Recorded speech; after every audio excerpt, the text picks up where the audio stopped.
Hi, everybody. Welcome to this live chat today that I'm very, very excited to be having with journalist and author Jyotsna Mohan Bhargav, and she's going to be joining me shortly. Today's chat is actually a really interesting chat. It's a chat that I really have been wanting to do. Wait a minute, there is Jyotsna, so I'm going to get her on board, not waste any time. So, like I was saying, this is a chat that I've been wanting to do ever since I got my hands on her book. And hi, Jyotsna. Hi, Gitika. Good to You're see in. you. Welcome to this chat. Thanks. I see you're in the summer hemisphere. Yes, absolutely. I'm in the Totally. middle. I'm in the middle. You're you're in the middle, and everyone in Delhi is freezing because there's like a cold spell. So anytime you call them, they're all like bundled up, and here I'm we're not. in. I'm not envious. I'm envious of you, though. I Yeah, I'm take the not summer envious day. either. I don't You like know. that cold. So I was just telling everybody that I've been so excited about this chat. Excited and also scared and nervous about what it's going to entail because I've, of course, read the book cover to cover. And, it really is explosive. So, anyway, I'm going to start. So, everybody, a very, very warm welcome to all of you for being here on this chat today. And an extremely special, even more warm welcome to Jyotsna Mohan, who is a journalist, has been a journalist with NDTV for more than 15 years, writes columns across newspapers, publications, digital, and has now come out with this book called Stone, Shame, Depressed. Yeah, I know you're going to see it the other way around. Yeah. Yeah. Okay, I want to tell you all that when I ordered this book, I have to tell you this. I told my kids, I said, I'm the kind of stuff I'm hearing about this book, especially my older daughter who's 14 and a half. I said, I have a very strong feeling I'm going to be taking away all your gadgets and everything. So after that, for the next few days, I kept thinking, I want to read it, and I couldn't find the book. After 3, 4 days, I asked Wait. her, do you know where the book is? She had hidden the book. No She had way. actually hidden the book. I found it in her room, and then she had this sheepish smile on her face. I said, do you have anything to hide that you're so worried? She said, no, you're going to confiscate everything. So I said, No, no. no, I I'm have a not. nephew who said, Gitika, that he's going to write a book against Joe Massey's book. So to counter the chapter on gaming. But it's actually true. And after that, whenever I would read it, I didn't realize I was gasping loudly. I would be doing this and I'd be like, and they're like, what happened? I was like, no, nothing. And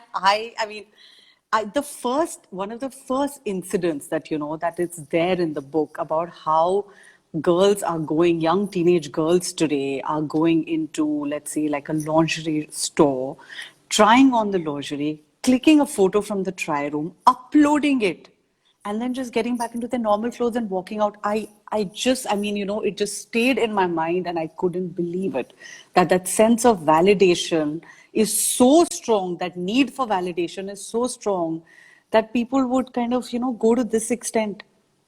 So No, I mean, it's so it's casual. had it's yeah. Yeah. And so I wanted to ask you, how did you actually get into this whole process of writing?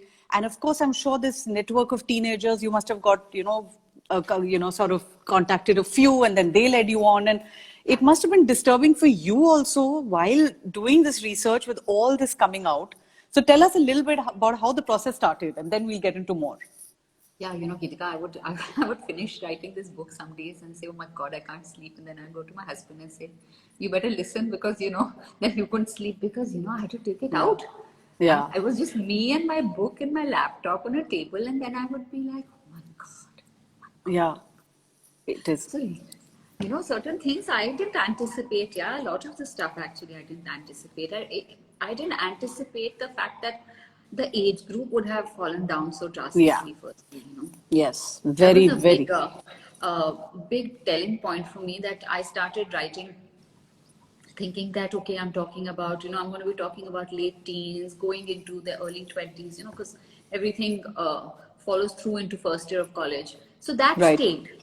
But what became the epicenter was middle school, and then by middle school I also mean tweens, so kids who were not, who were just entering double digits. Their Absolutely. stories were just scary, scary, scary. But to go back to your original question, how did I start writing it, it was a combination actually, Gitex. Over time I've been fascinated. Though I've got young girls, so when they were even younger, I would, they'd be surrounded by friends who had gadgets really early. Gifting of a smartphone at the age of 6 and an iPad at the age of 6, Wow. or having their own personal TV in their rooms. And I've always tried to understand, where is it taking the parents who've now given the child a gadget so early, and where is it taking this child who, instead of doing something so much better and different and outdoorsy, is stuck with a gadget that he's refusing to leave at the age of 6, 7. And I found my answers later on. But so I try to connect the dots. Are these children then becoming these headlines that we read about, the Snapchat bullying incident or the Mumbai WhatsApp case? So later on, the boys' locker room Girls' bullying, locker room. Yeah. just before, just in time for me to put in that one last thing before I sent the draft in. So I think it was a combination of all these things, and I did get my answers, because these are the same children that the parents are then struggling with at the age of 13 and 14, trying to take back this gadget. But you see, what's happening is that social media is not a very it's not a very sweet place if you don't know how to harness it and handle it. Gaming is Yes. even more aggressive, the kind of games they're playing. So then the combination of all this is leading to so much aggression that these same children now resisting any change that their parents are trying to make in hindsight. So I Yes. think it was a combination of that. Also, I felt that with these all these stories that were coming out, they were making the headlines, and yet after a 24-hour, 48-hour news cycle, no one's talking about them. So same with the boys' locker room, But if you talk to, I talk to the whistleblower, or I talk to so many of the children Yeah. who were really engaged with that, and they tell you, they said there are dime a dozen locker rooms out there. This was just one of them It's that we're literally the talking about. tip of the iceberg. It Yeah. is, it is. But we've taken it now, no one's talking about it. So the attempt was also to bring out the issues in the context of a social media environment, to say that, how things have changed so drastically and differently, and that, just because they're children doesn't mean that we don't take their issues seriously. Absolutely. So, in fact, I think, you touched upon 4, 5 very, very important issues, out of which, of course, social media is one of the biggest issues. So I'm going to start with that. And please forgive me if I keep looking at my notes and looking at the book, because I have underlined things. So, you came across people who did not think twice about sending nudes, had no absolute, thought about the fact that these things get, people screenshot it, people keep it. There is this one incident that you have mentioned where there was a sleepover, and a girl was taking a shower, and her own friends, took a video of The her video. and sent it to, I mean, what kind of friends are these in the first place? Sent it to other people, and then soon the whole school had it. And then we can just imagine what the repercussions of that were. Or you've written about how friends are so sort of, with such nonchalance, they're hacking into each other's Instagram. So yesterday, I actually turned on, my daughter was sitting, I said, "Do you have two-step security?" And she's like, "What's that?" I said, "Put it on now." And I put it on my own phone. That people are just basically, they know their friends' logins, so they try and log in. They don't have the password, and then it's they go to forgot password. They just give their own number, they get a fresh password, and they hack into their own friends' Very easy. accounts. I mean, Very it easy. was just so shocking. And then you had a case of this girl called Jessica. I know all the names are changed, where people, like, there was a predator who kept on trying to get her to meet him and date him and all of that. So I found this really, really scary. We know some of this stuff, but I think as parents, a lot of us are living in denial. We've handed the child that phone. After that, we don't know or don't care about who they're chatting with, what they're doing.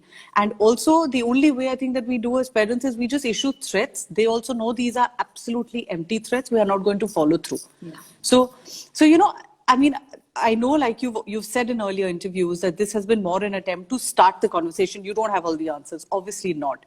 But you've spoken to a lot of parents, you've spoken to a lot of teachers, you've spoken to psychologists. What is a right way for a parent to really monitor or help or guide their children through this whole social media sort of maze? Firstly, I think, Geetika, for us as parents, we've got to go around the fact that, we're still treating social media as a toy ourselves, and that we're sitting and we're constantly taking a selfie ourselves, or, the khana comes and first we'll click some photos of that nice looking, Yeah, food absolutely. on the Yeah. table, and we'll upload it first before we answer our child's question. So they're watching everything we say and everything we do, and they're there. So if we don't know our limits, I don't see how we can turn around and tell our children what their limits are. And unfortunately, I find that a lot of parents don't really care. I mean, they've given that gadget and then they think that, okay, so, the other thing is that in double income families, you understand that, at the end of the day, everyone's tired. And Yeah. it's much easier to tell your child that here's the iPad and just play a game for 1 hour. So, while you get your downtime. And Yeah. it's tougher to do the parenting, but I think we're taking the easy way out. Yeah. We're really letting them be that freedom that is unrestricted. You Yes. can't. We have to balance everything out, but you can't have let them be ostracized, because that's another thing that is Yeah. The real peer about their pressure. minds, Yes. right? But I think we have to have a balance. We have to learn. I find that increasingly in our generation, we don't say no enough. Enough. Yes. We don't, even my own children, they pester me 3, 4 times. Fifth time, we'll just get tired and say, okay, just do it, whatever it Yeah. is. And I think it's very easy to give in. And instead, as that Steve Jobs said, that it's much tougher to say no, no, no. And then you Yeah. piss off a lot of people. And in this case, you possibly piss off your children.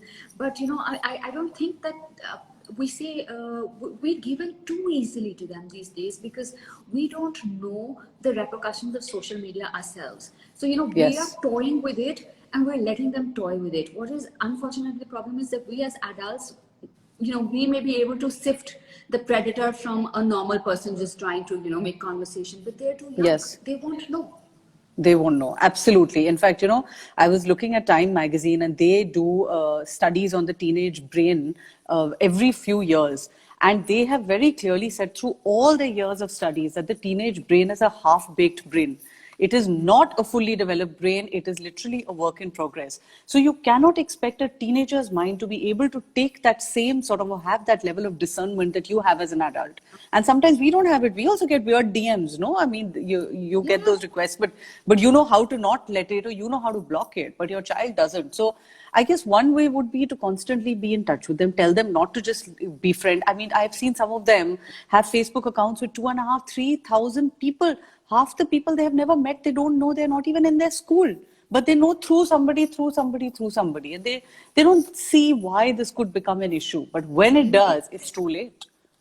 And Geetika, that's actually the irony of it, is the fact that they have all these 10K, auntie, we have 10K followers on Instagram, and that K is very important to us, right?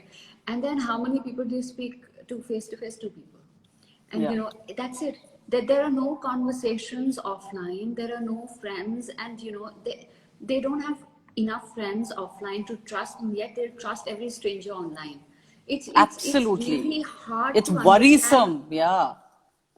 how they think. Their thinking is very different. It's very it's all instant. So everything Yeah. is now. The hate is now, the love is now, The the story gratification is is now, needed now. Everything is now. validation is now, everything is now, the likes is now. And it's like, it's fascinating, because if a child's photo has been put up, what all you'll see is that child constantly going on Instagram to see how many likes, how many likes, how many likes. That's all they care about. And Yeah. unfortunately, that's it. Everything is, they're not thinking of the repercussions. So somebody has to, and that Yes, has to be us. absolutely. Yes. And it's even more worrisome because now I'm told that apparently each of them has two accounts. One is a public account and one is a private account, which I Two had to no three. clue. Two to Insta. three. I mean, here I can Yeah. barely manage one account, and they have two to three on each medium. 2 or 3 on Insta and something. And I was like, what do they do on these accounts? No, they post this on this and they post this on this.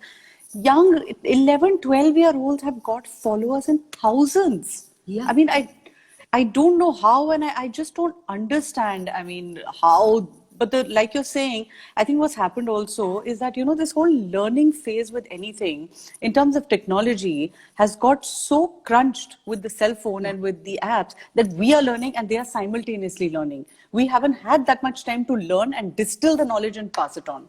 So we ourselves are also learning, using it as a toy, like you said, and so are they. So But anyway, let me, unfortunately, yeah. I think it's very easy for us as a generation. Our default setting is to say, oh, they're the digital generation. They know more than us. Yeah.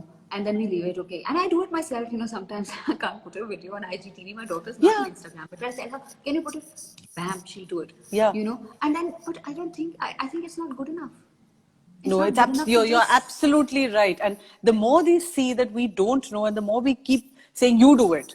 you know, a lot of times she'll say, give it to me, I'll do it. And I'll say, no, teach me. I want to know how to do Yeah. it.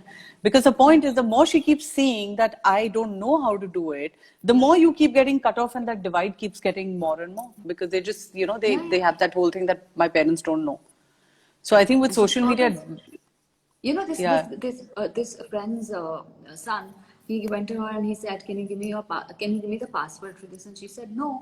And he said, "Listen, give it to me." And he was like 13, 14. He's like, "Give it to me anyway, otherwise I'll hack it." No. God, really. Honestly, I mean, and this is really a conundrum, because like you said, it's peer pressure. You can't not give it also. I mean, my daughter was after me for Instagram for a very, very long time, and I had told her Snapchat, you're not getting. I finally agreed to give her Instagram. She's 14 and a half. Everybody she knows has had Instagram from 10, 11 onwards. Pretty much Yeah. everybody. And so Yeah, she's one mine of is the 12. really, Everyone yeah. around her has it. She's the only Yeah. one. She's the only one. So at 14 and a half, mine has joined the wagon, sort of the bandwagon, very late in life. But I think she's okay with it. You know, she kind of, every time I told her, I always tell her every family is different, every family's rules are different. So she buys that. But I think the other thing with that is also consistency, because if you don't keep doing this from the very beginning, you can't just suddenly put these rules when they're 12 and 13. It's not going to work. So if you've let them watch all sorts of movies when they were young, thinking abhi to chote hain, they don't understand, then you can't suddenly expect that now you're going to impose all these rules and they're going to listen to you. So you also have to be consistent in what you allow in terms of exposure. No, no, absolutely. I mean, there's this case that I mentioned in the book, Geetika, and I know the guy personally, the father personally. He's struggling with his son who's 13 or 14 now. And the same thing gave an iPad at the age of 6, and now they're trying to take it back because the use has gone out of the window, and and there's, because he's gaming so much, there's a lot of aggression that is coming to him, that he's resisting anything to do with them taking it back. And but his behavior is gone. I mean, it's not a 13-year-old's behavior, so much so that they've had cops on their door, complaining, My because God. some girl in his class complained about his aggression and stuff. So this is the kind of aggression that is happening in this generation, and these 13-year-olds are really not 13-year-olds today. So that kind of Absolutely. aggression to not, they will resist any which way to, if you're trying to take that gadget back. Which is why I say that the bottom line is to keep pushing it. In cyber world, even 6 months makes all the difference about how you handle it, how you handle your peers, and how you handle the dangers in cyber world. So you keep pushing it. I mean, I personally think, push it as long as you can. Yeah, in fact, you've mentioned this statistic in the book, which says that India has the highest number of cyber bullying cases. That's the other thing, the kind of bullying that happens. Then sextortion, which you mentioned in your book. I mean, it's frightening to think that actually this could be happening to your own child in the next room, and you may not know, And you may not you know. know, and you will not Because we know. leave it. Yeah, we just leave it. It's funny. We don't take cybersecurity seriously at all. Seriously, at We all. Yeah. still think it's a Western phenomena. These things happen in the West. And I say, and this is, Kritika, the first reaction that I got, the kind of reaction that I actually expected, was this gentleman who said that, this is all Western bullshit. And I told him, I said, this because people like you who call it Western bullshit is precisely why I've written this book. Because any child today, whether he's in urban India, he's in semi-urban, he's in tier 3 city, who has a smartphone, has that Yeah, kind of exposure to absolutely. anything. And the challenges could vary from city to city. Somewhere it's more gaming, somewhere it's more porn addiction, somewhere it was more PUBG. But the challenges exist because that smartphone allows you to be in touch and be part of everything globally now. You're not sitting, in our time, so you waited for that mixtape to arrive. The top Yeah, 100 absolutely. Casey Kasem's top Yeah, 100 arrived 6 months later. Everything is yeah, instant, yeah. So I yeah. think we don't take it seriously. I mean, when I talk about grooming in cyber world and everything, all the mothers, what is grooming? Oh, we thought it's about about how you dress up and dress up well. And I'm like, what do I say? क्या बोलूं लोगों को? Really, really. I think parents being in denial is one of the biggest problems. I know of people who told me they started reading your book and then put it down. I know people who have told me that they don't want to read your book because they'd rather be ignorant. But the point is, I think those days of ignorance is bliss are well behind us, and we can't afford to, as parents, be in that ignorance anymore. So I want to now get on to the second thing. It's very difficult to club these together, but you have a lot of topics. Alcohol and drugs. Now, you have mentioned cases about 15-year-olds being allowed to drink. I personally know that in Delhi schools, at least, when they have their farewell parties, it is a very big issue. And some kids and parents have huge fights because parents are not okay with alcohol.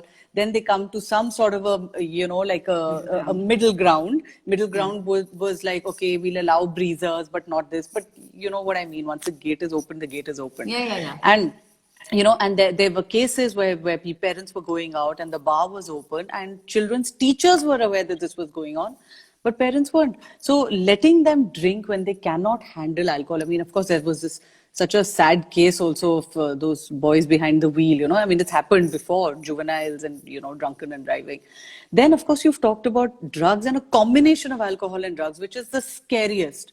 Because that other incident also has not left my mind, where that girl's drink was laced, where they went into a bathroom together, and when they came, and her friends were trying to hold her back, but she wanted to go. And after 45 minutes, when they came out, the boy bragged to all his friends that they had had sex, and the girl, on the other hand, could only remember being kissed, because there's also amnesia, right? Yeah. So, I mean, the kids have told you themselves? Yeah. The story was narrated by my goddaughter, who was part of the gang. And what about the availability of all of this? It seems to be so everything easy. is available because so money is that's what they say, that money, if in a gang of 5, if even one person has money, they're good to go. And when they run short of it, a lot of them hack into accounts and they sell accounts, and when they make money through selling Instagram accounts. And a lot of that hacking I've mentioned. Yeah, so that, and then there are also betting. There's a lot of betting, IPL matches, cricket matches, so that goes into the kitty. It goes into either the drug kitty 14, 15-year-old children. Yeah. It goes into the drug kitty or the party kitty. So it's just a matter of one person getting the money and the rest piggy bank on it. And everything is so easily available. I mean, now these kids say that, you please we have to really be careful about drinking water outside, because water bottles are spiked. So forget a drink. We've reached water bottles. I mean, yeah. I mean, imagine we used to always be told that always let somebody open the thumbs up or whatever, the Coke in front of you, or you drink from the bottle. That was the level to which we needed to be warned, and that was enough. Yeah. But now I don't even know what to tell my children anymore. What level, if somebody laces it to that extent that the child herself thinks she wants to go with this boy, her own friends are trying to stop her. I mean, what does a parent do? You don't even know who your friends are. You don't even know who your friends are. That is the worst. You've not even been able to understand who your true friends are. I mean, they're trying to... I don't think they have true friends. Honestly, I mean, Geetika, there's this case in the book where this girl's best friend started dating this other boy, and I think you'll recall, and this girl, she went down to the chemistry lab and she recorded them getting intimate. And so she recorded her because she was feeling left out. Because her best friend started spending more time with her boyfriend than with her. She just went and recorded them and uploaded it anonymously. There are no friends. This is BFF. Even in fact, there's this boy who's homosexual, and he was so upset because he had sent his nude photos to somebody he was dating, right? Which was okay between the two of them. And then his own best friend leaked the photos. And Geetika, the poignancy of that story is that, when he told me that it's been 3 months and it's still all over and everything, forget that. It's the fact that 3 children narrated this story to me from 3 different parts of the country: Delhi, Bombay, Pune. Imagine how viral that video was. Imagine what everybody has seen it. Yeah. Imagine that spotlight on that one child. I mean, I say hats off to this boy that, he had the guts to come up and say, yes, it was me. Yeah, and he's still saying that I'm not, I don't regret it. I was dating somebody, I sent this picture, that's personal between him and me. But my own friend, how could she do this to me? I mean, that is the sad part, that they don't even realize the value of good and true friendships. And a lot of these cyber experts, they say this, they tell parents that, make sure that your child's passports are not as easy as they have very easy passwords. They're easily hacked. They're easily shared. Keep your passwords with you and keep good, strong passwords. Everyone is. Yeah. It's a party. I mean, it's like it's par for the course right now. कि ये तो होना ही है. You know, these things But happen. you know, Like, we have to they get hacked. but they don't realize that these things never go away. Anything uploaded on social media never goes away. It will always be there to haunt you. And then when you're older and you realize it's too late. I say By the then it's same. already all over the place. When my daughter, she insists on Instagram, I'm like, listen, it's a digital footprint that is not going Going anywhere. away. Do you want Yes. it? Do you want? Yeah, no. Then they get a little worried. The younger one, Yes. she doesn't understand. She gets a little bit hassled. Yeah, yeah. Okay, you know. But that's the thing. I say this to a lot of people, that why are, you know, kids, that why do you have these photos on your social media? Because at the end of the day, when you will go for a job, someday this phase is going to get over, where you've stopped exposing yourself and, you know, written Yeah. these nasty pieces, and Yeah. you know, you want to wear a little bit more decent clothes or whatever. The point Yeah. is that somewhere you're going to finish school, college, and you want a job, and you will want to go, but nobody's going to look for that CV. They're all going to go on your social media, and nothing But disappears on it's social media. already happening. People are already looking at social media profiles. We know that. And, you know, I Yeah. mean, for job interviews. But So they don't it's realize it. Again, it's all very instant. Everything is abika. Aaj because kar. it doesn't, yeah, that's what. It doesn't bother them right now, but It they doesn't will bother not, them also. I feel like Gitika, they feel that they don't have a choice. This is they how they just have to. have to. Okay, which is really sad, but brings me to also the other thing, which is, of course, I mean, a lot of all of this is peer pressure. Revenge porn you've talked about, sextortion you've talked about, sexual bullying, and most kids have told you that they feel that need to fit in, you know, and which is why they have to constantly give into it. Bullying to the extent that I think the child was 9, a 9-year-old girl told you where she was being punched and kicked and hit, and she was told that, you know, she'll be made to bleed, but yet parents were also not seeing the signs. The teacher saw the bruise marks. That is the other really, really alarming thing. Even in the case of this girl you mentioned called Angie, she herself, after she came out of the whole the rehab, Yeah. she told her own parents that how Yeah. did you miss the I signs? miss the signs How did you miss the signs? She was going to bed at 8 o'clock every day, which is unnatural every single day for for a a young girl. And teen. then for a teen, and then her room was searched. Of course, she had cocaine. She's the one who found herself on the road. She was missing, right? I mean, that She is was also, found on the road in some, yeah, on some auto, just some random auto sitting, stoned. And and yeah, I feel like, you know, there are a lot of signs. There's a lot of message that comes out from these children, you know, Gitika. yes, tell us I those. mean, I think as parents, we need to know what are the you're signs missing we the are sign. missing or where are we going wrong. Yeah. Yeah, and to give each one of them their due, they were amazing children. And you know, I did not come across even one child, and I spoke to so many, who was not articulate, who was not intelligent, who was not well mannered, who was rude or anything. Nothing. Such nice conversations I've had, such open conversations. And you know, I'm going back to the first question you asked about how I went from one to one. And you know, it was really like, if I went to one child, that child would open up, and then take me to 5 others who wanted to open up. And I thought that was telling in itself that this is a generation that is also wanting conversations, that maybe they're not getting enough of it. You know, there's that example of a boy who at 13, he started experimenting with marijuana. And so when I asked him, and then he said, you know, so again, like I said, they're very intelligent. They know medicinal properties. I'd heard about it. So I said, you know, medicinal, I'll try it. And okay, he said, but then it At became 13. like this. Huh? Yeah. They're very with it. They're very. I think that's the difference between our generation, this generation. They know everything.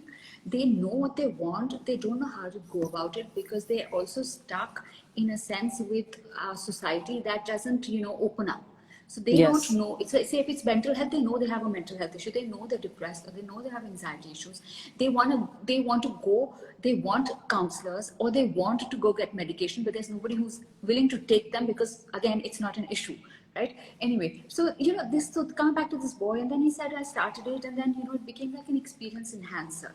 And I would go even to the movies with, you know, after having a joint. And my question to this 13-year-old was like, why do you need a joint to go to the movie? Isn't the movie an experience Stimulation enhancer in enough. itself? Yeah, Exactly. exactly. Yeah. But his thing was like, you know, there's a void in us, and then, you know, we're all trying to fill a void. And if we didn't have this void, we wouldn't clutch on these things. And that, I think, was very telling, that a lot of them are holding on, are getting addicted to whatever is, you know, works for them in this environment, to keep them going. So, you know, एक जमाने में that MMS tape that had leaked. Oh my God, what kind of children are these? You know, it was, oh my God, and let's not watch Yes. happen, right? But right now, so now what are you going to say? Are you going to say, oh my God, the guy, every second child who's doing drugs in a school, or, you know, children who are vaping, who come from these well-to-do families and educated families, oh my, are you going to say ye sab bure hain, or are you going to step back and take stock? Because right now, it's the backbencher who is having drugs for the simple reason that he has to cope up to get that 100% that LSR has given as a cutoff. Okay. Right. Now, our society has not changed to understand whether that boy has the ability to get that 100% or not, but we still expect that 100%. So that boy is now going into drugs. He's going to stay awake the whole night because he has to study somehow or the other because he's expected to. Now, the Yes. topper does not need to do it. The topper does not need to go to drugs because he anyway has expectations, but he's fulfilling them. So he's doing that, but he still needs to be part of the crowd because they fear, You know, that, fear. yes, that is the other thing that I found very telling in your book, that a lot of the kids you spoke to who were doing drugs and experimenting with a lot of what, you know, we used to be called risky behavior, they are all super achievers. Somebody's a 98%er, someone's a 99%er. But does this also mean that as parents, we place so much emphasis on academics that if our child is getting the marks, we ignore everything else? We just let the child be. So if the child is shut in a room with the door, but the child's getting 98, 99, I don't feel the need to see beyond. No. I mean, this year, Geetika, when the CBSE results came, you must have noticed, I went off Facebook. It was Yeah. full of parents gloating Yeah. about their child who had got 95 and above. Every second post on my timeline was full of it. Firstly, I was like, oh my God, a lot of Yeah. children are really scoring high marks. But Yeah. obviously, I mean, you know, there's still many a slip because you got to still Yeah. get a 99 to get into a good college. But look at the kind of pressure. My daughter, okay, she wanted science tuitions, and I said, absolutely not. Anyway, you guys are on the screen the whole day. Take a break. She said, Mama, what kind of a mama are you? Because all my friends, whatever they want to do well. They're always studying and they get all these tuitions. I'm just asking for one, and you don't want to give me one because I'm like, back off. So you know, mine is dealing with like reverse kind of thing. I'm like, Yeah. go play something. But that's the kind of pressure we don't take that pressure away. And we don't realize that their pressure is now from different directions because of social media. So, you know, you still got that conventional pressure that goes with you have to Yes. still get Yeah. those marks. Yeah. But And then you're there's still other playing pressure, different. you know, to fit in. There's peer pressure. And in fact, there's one or two things that you said which really stuck with me, that the only way that a child actually can say no, I don't know where this came out of, you know, whether a teacher said it to you or a psychologist, or it was your own insight. You said the only way that a child can actually say no, that no comes out of a place of real emotional stability, or a parent can say no to a child. Because unless you really have that equation with your child, unless your child is at a place of stability, neither are they going to listen to you, and neither is that child going to then be able to withstand any sort of peer pressure. You know, but it's Your only base has to be very strong. your I find base has I to be. find that I find that even when families have a very strong base, even then they're struggling. So imagine if you don't have a strong base, I mean, to give you an example, I have a nephew who's in his 20s, and when I was writing the book and I was going around all the young ones, and everybody would be like, go ask him, he knows everybody. So in a gang of 5, he was the only one who kept away from everything. Everybody, his best friends, drugs, smoking, everything, you name it. Okay, and he nothing. And I was like, how did you, bear that pressure? He said, initially they would try, take one, try one. He said, but nahi to nahi. And I stood by it. He said, actually, at the end of the day, now, if we go out in a party and gang of 5, they will do what they want to do. But if 6 person comes and tries to force me, the 4 of them gang up and say, leave him alone. They figured it out. But he said, it took me time to reach this comfort place, But he's a rarity. I mean, there's one very of hard. him, and there's so Yeah. many who are not. And I mean, so many other incidents you've talked about. Again, there's another thing I want to come back to: children getting intimate, casual sex. The age for that has come down so low. That is so worrisome. Children are getting intimate at 11, 12, even younger. I mean, in schools, in classrooms, and one of the principal told you that she's posted a guard on every floor to check that there are no children This is in one the big school, empty one very. classrooms. I mean, that is really, really scary, because you always look at school as a safe place that you're sending children to, and now you think, my God, what are they up to in school? So I don't know. It's It's also honestly, like a badge of honor now. I mean, a lot of girls say that it's something we have to get rid of. The virginity is what we have to get rid Yeah, of. we have to get it out of the It's way. I saw that way, which you. and you have to be and then again it's being part of the cool gang. So get it out and done with. So you're called cool. It's all about who you look like online than what you are offline. So I It's do, very scary. it's scary, and I don't know as children, as parents, what we can do, how to sort of be able to explain to them that there's like a right time and place for everything. Those are the things what we were always told, and you can I keep still say it. I reiterating still it. say it. Yeah, I say, what yeah, is the thing? Oh, I'm gonna miss out. I'm missing out on Instagram. Everyone's been there for 3 years. I say, so what? Yeah, in 6 months there'll be another app. Wait for it. yeah, I mean, we have to yes. really hold it and hold it strong because it's not easy. It's not easy. It's very tricky. Yeah. Sometimes you also feel like the bad mama, and you also feel like, what are we Yeah, doing? but I think like you're saying, it's important because in the long run, I mean, it's only you and I mean, the parents are the only ones who can carry on keeping that child grounded, who can continue to explain to them that, Yeah. just like there is an age limit for driving, just like there is an age limit Yeah. for voting, and there is an age limit to get married, there is a reason because the brain takes that much time to develop to a mature Yeah. adult brain, and you don't realize the repercussions. But obviously, I mean, it is so rampant now. So then obviously these explanations, these conversations are either not happening in homes, or if they're happening, the child is zoned out the parent and is not absorbing any of it. So that is really, really sad. So I think one thing for me, what was a takeaway from your book was, of course, spend as much time with them, because that is really one of the key factors. If you're not tuned into your child and you're not in sync, the child will never open up and tell you anything. No, You know? I think it's all about just going and sitting with them.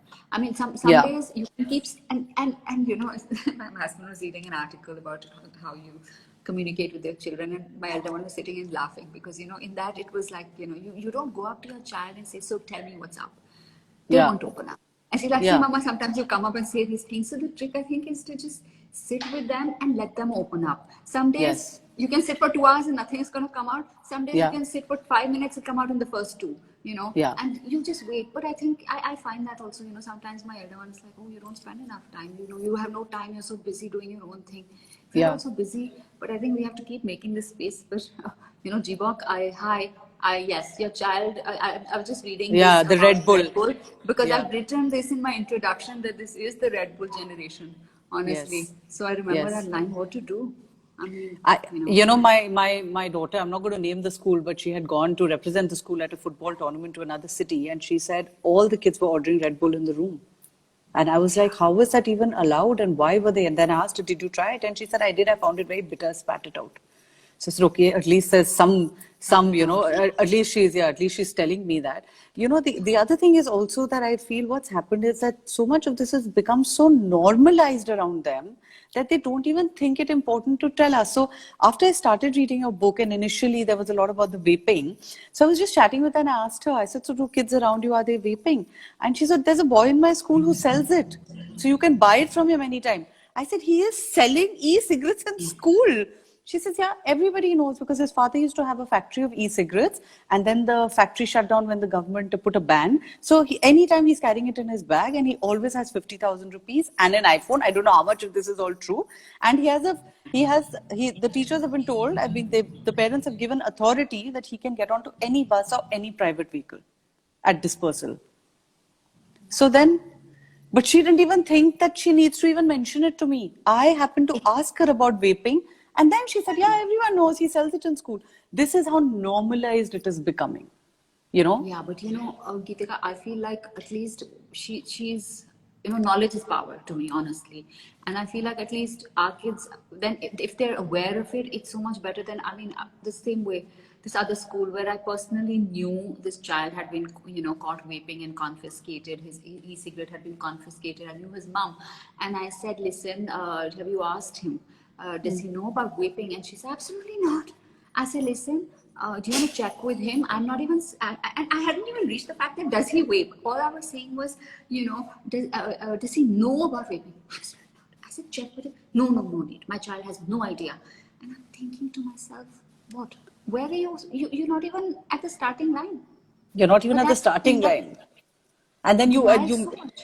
you mentioned in the book also how you went to one of the schools and they opened the cupboard in the principal's room, and the entire It's room the was full of principal's room.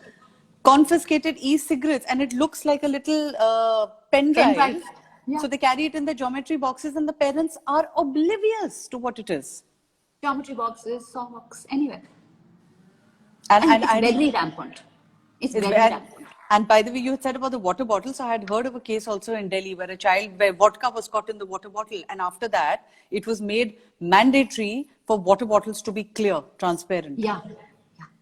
Imagine. So, but the point is, these are not one-off incidents like anymore. Like you said, initially they were in the news, but the fact is that it's really, really rampant everywhere. So we talked about warning signs, monitoring them, because checking history also, I think with younger kids, one can still do so, but with older kids, they're all very smart. They know how to delete histories and things. So Yeah. I think somewhere at the end of the day, if you have that communication with them, the only thing you can do is to keep reiterating this again and again. But this, helicoptering and breathing down their neck and trying to threaten will not work beyond a point.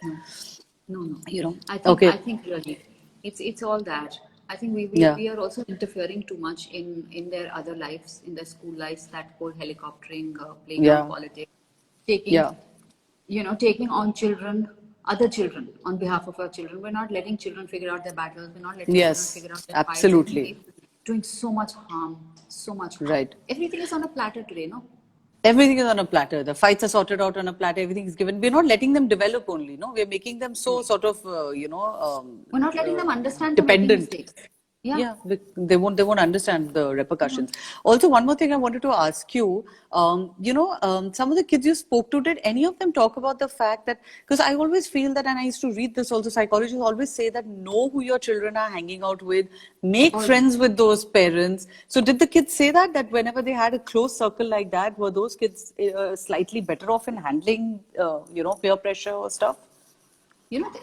They just told me about how most of them around them were struggling with the communication with their parents. So, if they had friends, actually forget the parents, it was the children who would tell me that, our friends would come and talk to our parents because they couldn't talk to their own parents.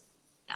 So I think communication has broken down at some level. Geetika, I've got a lot of reactions from kids, teens and in their 20s. I mean, just 2 days ago, this kid who wrote to me and he said, I've barely spoken to my parents in the last 1 year. We have no communication.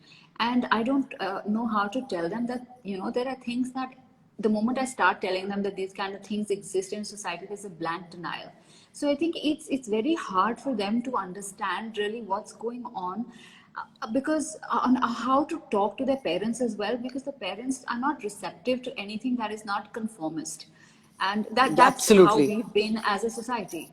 And brushing everything under the carpet. Yeah, always. And I think that's also the underlining in this message in this book has always been that as a society we need to change, because what went okay with our generation, I mean, like this other friend I know, and she's in her 40s as well, and she was like, listen, even today we're scared of our parents' reaction, which is true, right? If we do something and how our parents are going to react, but these kids are not. And their take is that we've changed, and they have changed in a social media environment. They don't want to be like us. And in somewhere they're right, in somewhere they're not that correct either. But the point is that you have to give them the due that, okay, we have to change with the times as well. That maybe they don't want to be an engineer or a doctor. But we don't see those things. Yeah, we're just putting that undue pressure. And I think also somewhere being over strict also has a repercussion which can be negative, because then the fear of the repercussion will stop the child from coming and talking to you. Yeah, absolutely. So I really think that, they're fearless, and they think they know it all, which is not right as well.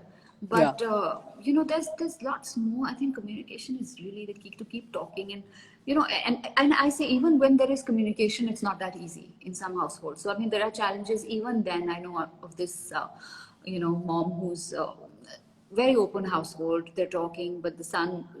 I've spoken to the son separately. I've spoken to the mother separately. Fantastic.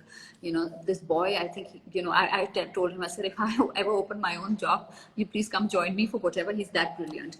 And yet, he's gone through his depression, and he's doing really well, but he's not leaving that weed. And he smokes that joint in front of his parents at home.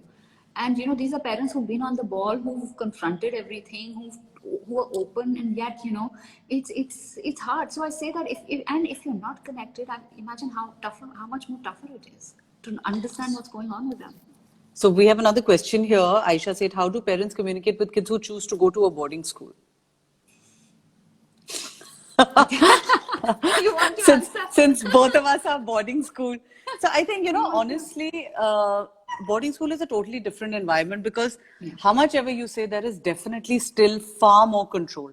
There is definitely more control on your exposure. There is definitely control on what you have access to, the kind of parties you have access to. And the peer pressure also is different. I mean, no, there's no denying that there is peer pressure. Bullying is a big peer pressure in boarding schools.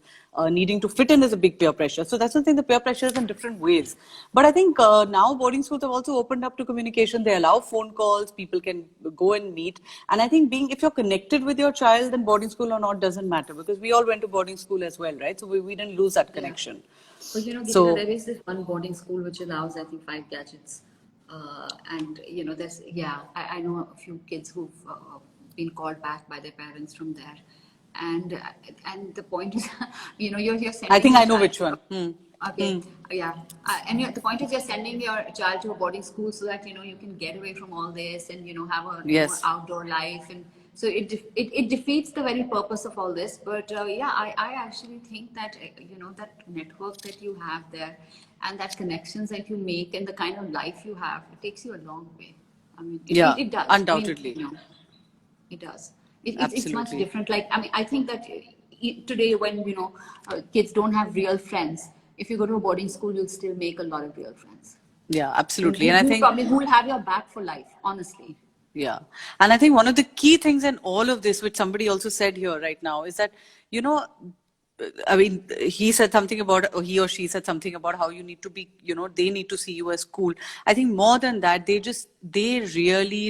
learn from what you do, not so much from what you say. So if you are going to model yourself as somebody who is, sort of, you can drink, you can smoke, it doesn't matter. But what is your behavior after that? Are you irresponsible?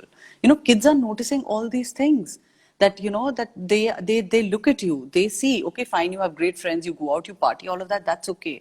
But are you partying to the extent that you don't know? Are you passing out?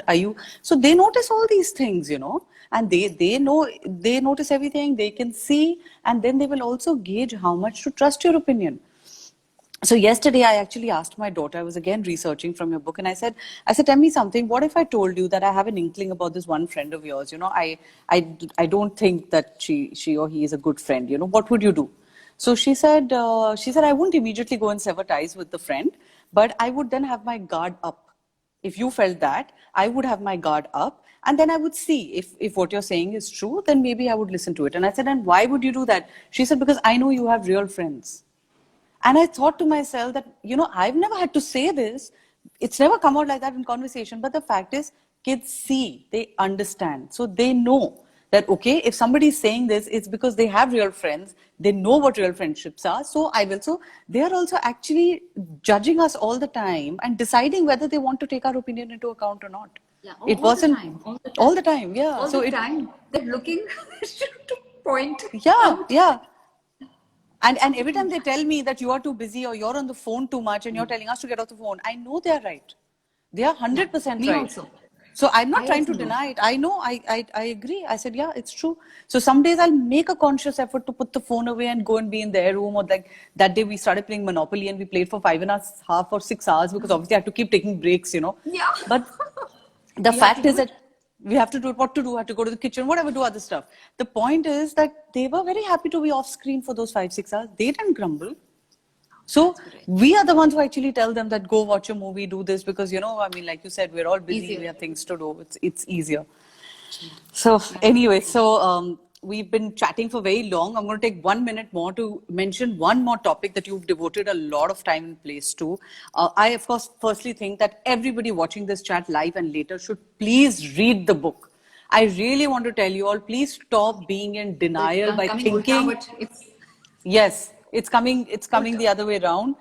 Please order it, read it. I have underlined, I don't know how many pages I ran short of bookmarks.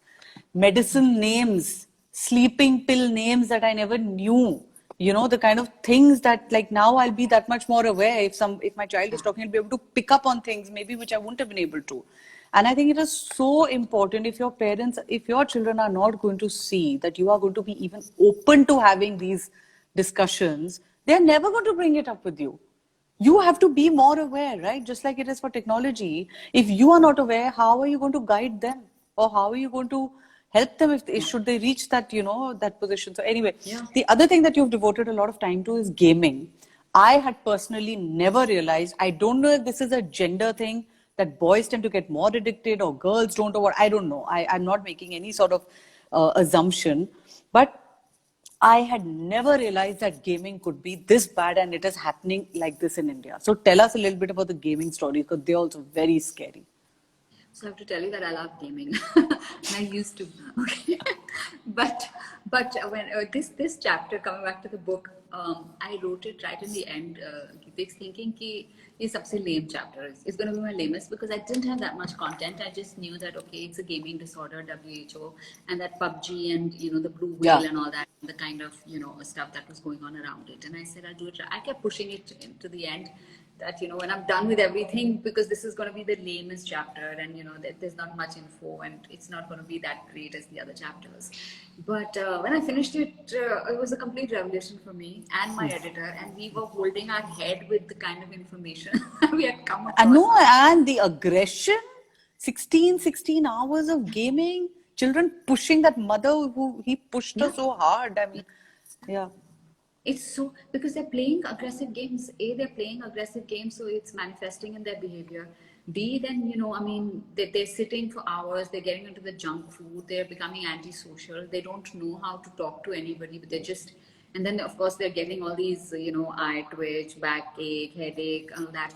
And I think this is just one aspect of it, which is why WHO has called it a disorder. The other aspect, which is completely overlooked by parents, is the fact that there's so much grooming, which again which a lot of mothers just say, when I say grooming, they say, oh, but what is grooming? We just think about grooming as wearing nice clothes. And I'm like, if your child plays a game, maybe you should look up what grooming is. So I think that's the other aspect which we don't take seriously at all.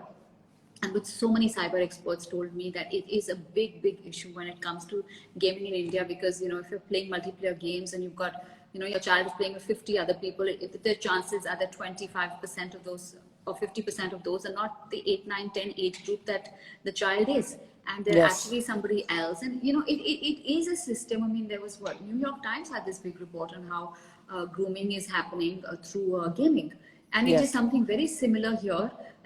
They are coming in, they're building your trust. So, when your child wants to... Yeah, I was going to say, maybe you want to explain it to all the parents who don't know what it is and who haven't read your book. It's all about, when your child is playing and looking to go into a different level, and you want to move up, and sometimes you don't have that money, or, you don't have that coupon or whatever to move up, or you want some weapons. And then there's this one person who will just come in out of befriend you. Say, listen, I'll give it to you. And they build your trust. And so, you become, over time, you become friendly while playing the game, and then you say, okay, let's chat. And that person will say, let's chat outside. And, you take it to WhatsApp. And then there's a mother who walked in, and her 7, 8-year-old kids were sitting, laughing, giggling, watching this random guy on video who was shirtless, and asking them to take off their clothes. And that's what it comes out to. And the pop-up chats, that you're using, it's always open, because you're always saying, shoot that, get that, all that. It's there's just so much adrenaline in all that you don't realize that in the background they're figuring out what goes on in your house. So when you're playing and you're so entrenched in a game, and somebody just says, so where's your mother? My mother's at work. What time does your mother come home? Are you alone at home? They are gathering information. Yes, and then they use it. I mean, they use it to blackmail you. They use it around, and it's not just a Western concept again. It's huge. All so many cyber experts are saying, walk into your room if your child is playing, and keep checking on who they're playing with, what they're playing with, the aggression of the games, the strangers in those games. It's very scary. No, it is super scary. I mean, sexual predators aside, otherwise also the aggression manifesting, the kind of obsession with only one sort of, medium, the total losing of conversation skills, being antisocial. And then I think in a neurosensory way also, getting so stimulated by that one thing that the minute somebody wants to break that connection and get you out of it, out of the room, obviously they will you retaliate. resist. You will resist. I mean, it's really scary. I mean, the mother doesn't charge her phone because she knows he wants to play the Yeah. game. He thinks the mother's forgotten, and he picks the phone and hits the mother with the phone. I And know, I I know. mean, you're hitting your parents because you're on a Re- different level, you're a different you're zone. you're in a different zone. Your brain is not actually being able Yeah, to sort of yeah, understand and exactly. process. It Yeah, really is. it So is. It anyway, really I think we can go on forever and ever on this, we can. but maybe we can do a separate one at another time. But I just wanted to tell you that reading this book has really been an eye opener. Of course, in some of my other videos also, I have told parents and I have talked about the book. And really, I mean, I'm so glad that somebody wrote it, and I'm so glad it was you, because I think a lot of this stuff we know around us, but we never realize, at least I never realized, that it is so rampant and it is here and now. And it could very well be happening in my child's classroom or to my child. But this would, I think, just make me much more perceptive as a parent, and be able to look out or actively look out for those signs, and definitely to spend as much time with the kids. I think that has been a big takeaway for me, because if that once you lose that communication, like you said, very tough to build that bridge. So thank you so much for taking out the time. I think we've been chatting for nearly an hour, but it's Oh my really God. been a wonderful, wonderful chat. Thank Thank you. you, Geetika. And please buy Thank my book, guys. It's everyone else who available hasn't already. on Yes. Amazon, Yeah. Flipkart, bookstores, Please whatever do. works. Believe me, this is really, think of it as an investment. Honestly, parents, that's all I can tell you, really, because it is distilled everything that is going on into one book, and you won't get it anywhere else, honestly. So wonderful. Thanks, Jyotsna. Thanks again. Thanks for everyone else who joined in, and see you guys soon. Stay safe. Bye.